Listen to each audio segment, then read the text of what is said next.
Friends, आपका अपना channel Jharkhand RS classes में स्वागत है। बहुत बहुत अभिनंदन। तो पिछले प्रीवियस वीडियो में हम लोगों ने ध्वनि से रिलेटेड कुछ पॉइंट्स को देखे थे, इंपॉर्टेंट पॉइंट जो एग्जाम में आने लायक थे। आज भी ध्वनि से रिलेटेड कुछ इंपॉर्टेंट पॉइंट्स को देखेंगे जो काफ़ी इंपॉर्टेंट होगा आप लोगों के लिए। और बहुत सारे एग्जाम्स में पूछे गए, प्रीवियस एग्जाम्स में इस क्वेश्चन को देखने को मिला है, इस टाइप के क्वेश्चन को। तो आज उसी से रिलेटेड हम लोग चर्चा करेंगे और इसे आप अंत तक जरूर देखें और ज़्यादा से ज़्यादा लोगों तक शेयर करें, दोस्तों तक शेयर करें और कमेंट के जरिए हमें बताएं कि आखिर जो भी प्रॉब्लम आपको लग रहा हो इन सभी वीडियो के माध्यम से उसे हमें तक पहुंचाने की कोशिश करें। तो देखिए, आज हम शुरू करने वाले हैं ध्वनि से ही एक तरंग की बात करेंगे, प्रागामी और अप्रगामी तरंग। तो प्रगामी और अप्रगामी तरंग क्या है, इसके बारे में हम लोग जानेंगे। प्रगामी तरंग कहने का मतलब कि progressive wave and standing wave. आज इसको हम लोग अच्छी तरह से जानेंगे कि प्रोग्रेसिव वेव और स्टैंडिंग वेव क्या है। इसमें लोगों को बहुत ज़्यादा प्रॉब्लम होती है, काफ़ी स्टूडेंट लोगों को दिक्कत ये होता है कि प्रगामी तो समझ लेते हैं लेकिन अप्रगामी में थोड़ा उनको प्रॉब्लम होता है। तो आज हम कोशिश करेंगे इन समस्याओं को दूर करने का, ताकि आप लोगों को काफ़ी सेटिस्फेक्शन मिले इस टॉपिक से। तो सबसे पहले हम बात करते हैं, यदि प्रगामी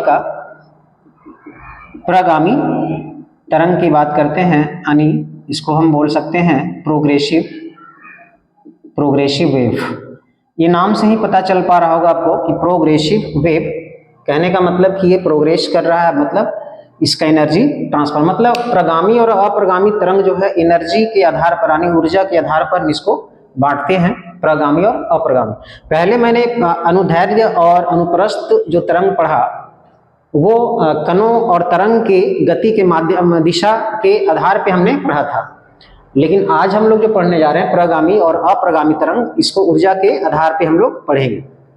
फिर से हम रिपीट कर देना चाहते हैं, जो पहले मैंने पढ़ा अनुप्रस्थ और अनुदैर्ध्य तरंग वो ऊर्जा और कण के दिशा यानी डायरेक्शन के आधार पे पढ़ा था। आज हम पढ़ेंगे इसके ऊर्जा के हिसाब से कि ऊर्जा का जो ट्रांसफर इसमें किस में होगा और किस में नहीं होगा, प्रगामी में ऊर्जा का होगा या नहीं होगा, अप्रगामी में होगा या नहीं होगा। इस बात को आज अच्छी तरह से हम लोग देखेंगे और समझेंगे।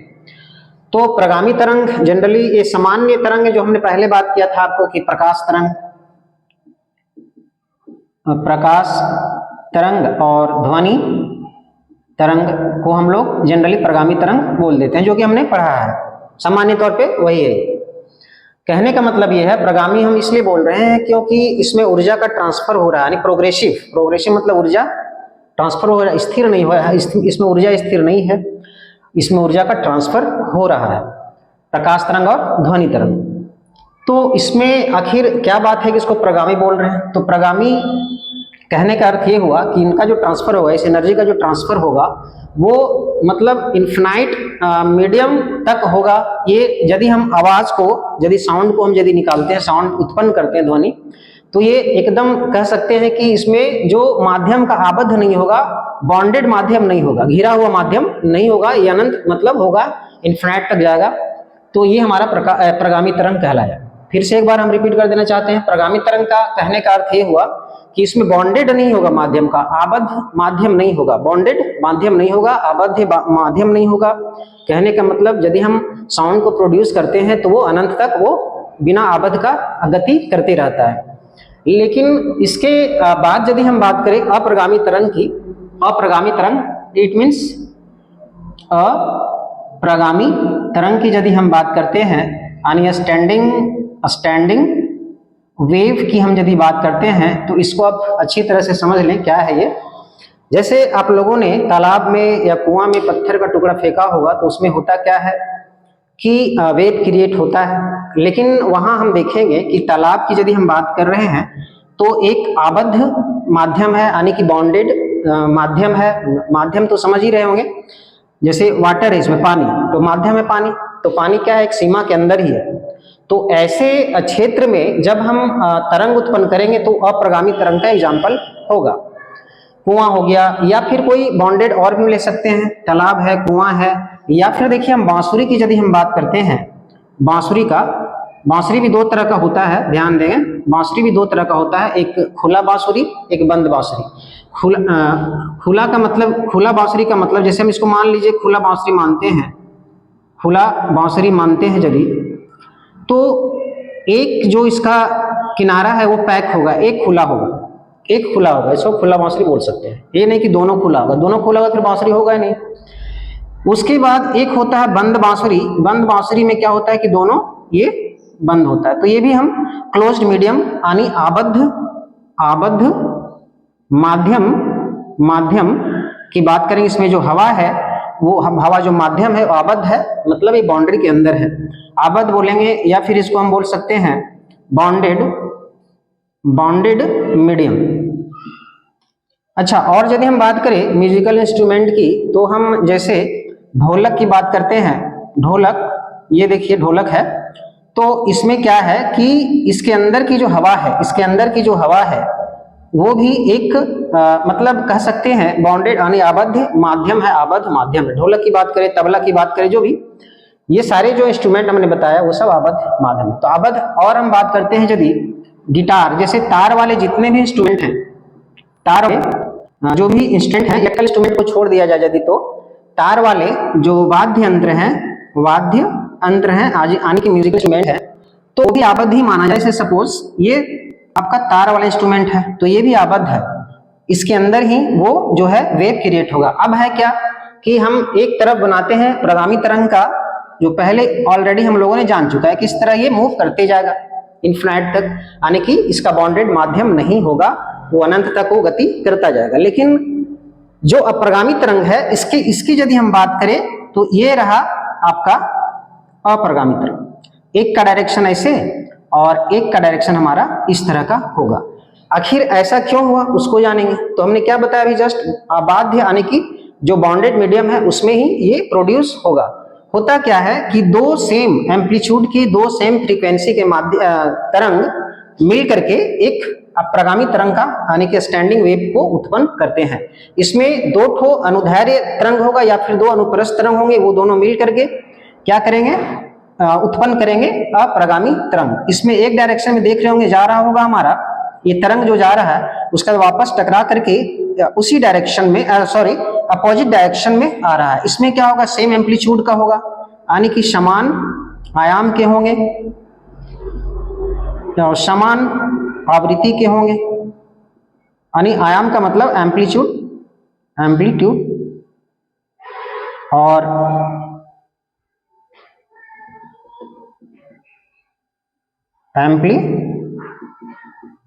Same amplitude and same frequency.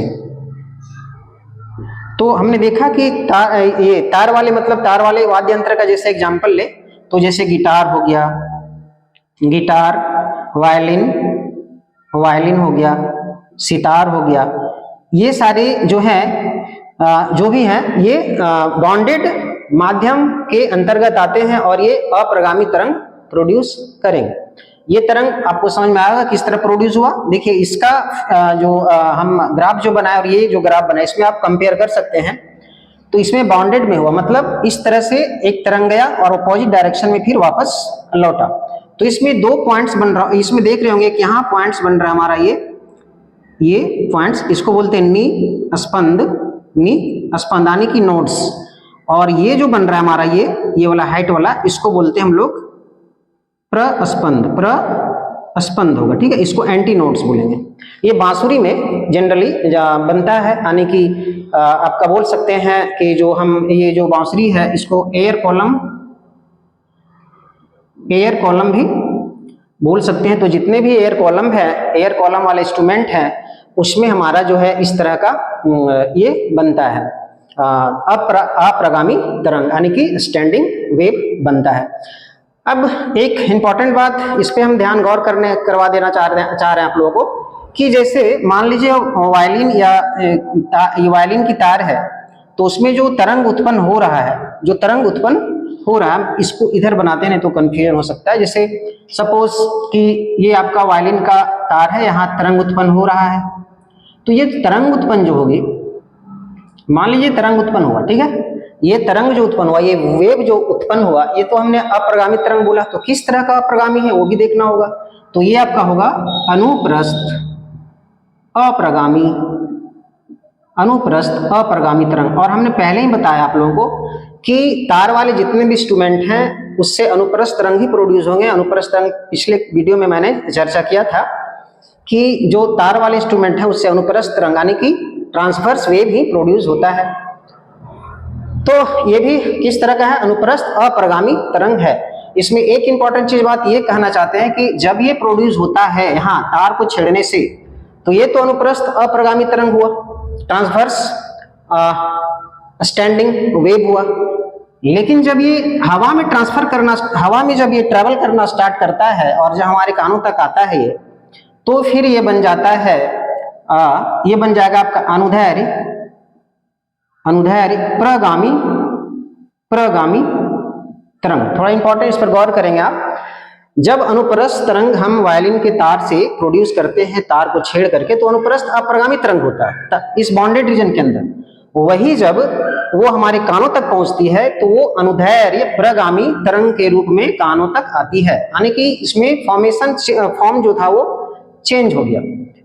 उसी तरह ढोलक की यदि हम बात करें, ढोलक तबला वगैरह जो भी ये है उसको पीटने वाला, जो इसका हम मेम्ब्रेन को पीट करके या उसमें वाइब्रेशन करके जो साउंड प्रोड्यूस करते हैं, तो इसका भी बॉन्डेड रीजन है। तो यहाँ से भी जो प्रोड्यूस होगा वो अनुप्रस्थ तरंग ही होगा, ट्रांसवर्स वेव ही प्रोड्यूस होगा, अनुप्रस्थ तरंग ही प्रोड्यूस होगा। और यहाँ से वो अनुप्रस्थ तरंग किस तरह का, तो ये भी अनुप्रस्थ अप्रगामी तरंग ही है।